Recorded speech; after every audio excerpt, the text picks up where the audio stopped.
The royals are in full holiday mode with the release of their family Christmas cards. With more on that, royal expert Patricia Treble joins us. All right, let's begin with the King and Queens. What more can you tell us about their card, Patricia, and also Camilla's annual party? You know what? I kind of like the Christmas cards because it gives you an idea of like these are selected by them. So what are they going to do? And sometimes they're really fun and relaxed cards. Sometimes they're really formal. The one for the King and Queen, we were expecting this. This is their coronation year, so they picked one showing them in their full coronation outfits, and it really follows. It echoes the one of his mother chose in her coronation year. And if that is formal, then what happened at Clarence House, their home in London, was just complete fun. And this is that for 17 years, Camilla's been inviting seriously ill children and their families to come decorate her Christmas tree. And she goes into full grandmother mode. This is not about her. It is all about the kids and it's all about their families. And so she's personally feeding them lunch. There's Santa, there's elves, and she even has her equerry, who's dressed in a full military uniform, take their selected decorations and put them on the branches they want to have them on. And it's just an absolute fun time. What a nice, beautiful gesture that is. Meantime, William and Kate, they made an interesting choice when it comes to their card. They went with a black and white photo this year, Patricia. Yeah. Can you tell us more about their card and also Kate's annual carol service, which happened back on Friday? Yeah, so this is a complete contrast to the King and Queens, of course. Very relaxed.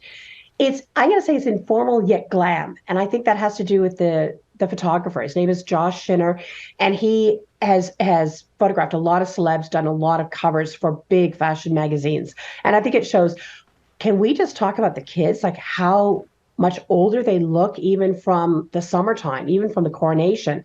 And we saw that, of course, at the carol service at Westminster Abbey. This has now become an annual event of Kate's.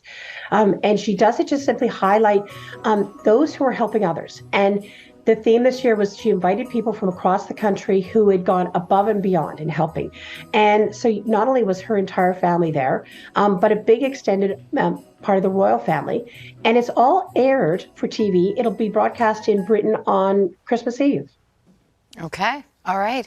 Patricia, we wanted to ask you about this. Despite the hype and the headlines, Omid Scobie's book, Endgame, it is far from a bestseller. And also, could you bring us up to speed on what he's now saying about Charles and Kate being named in the Dutch version of the book as Archie's skin tone questioners?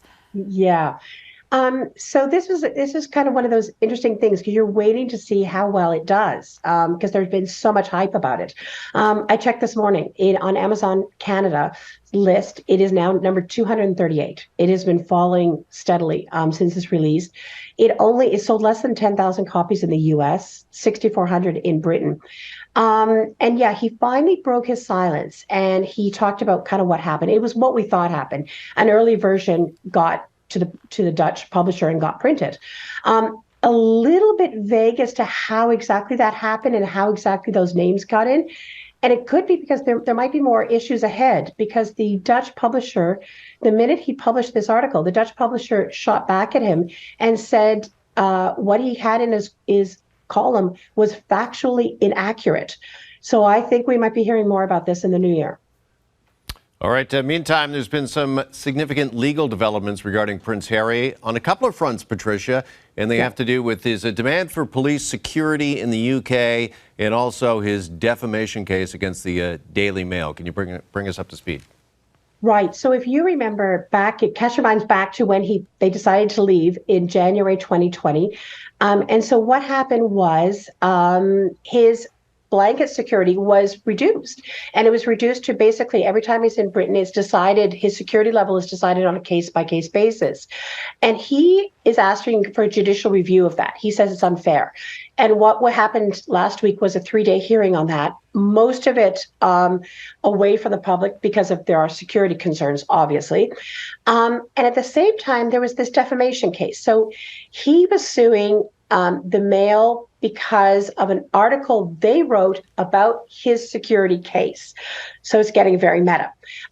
He had applied for a summary judgment, and the judge said, nah. And furthermore, the judge went further and said that the Mail tabloid has a very good defense claim that, and these are the judge's words, that he and his team engaged in a masterclass of spinning that was designed to mislead the public about his offers to pay for his own security.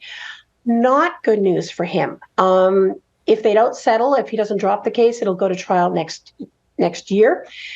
At the same time, in that filing that the judge gave, the ruling, was this amazing letter that nobody had ever heard about before. It was written just after Harry had met with his family back in January 2020, and it was written by the late Queen's private secretary to the head of the civil service, basically filling him in on everything.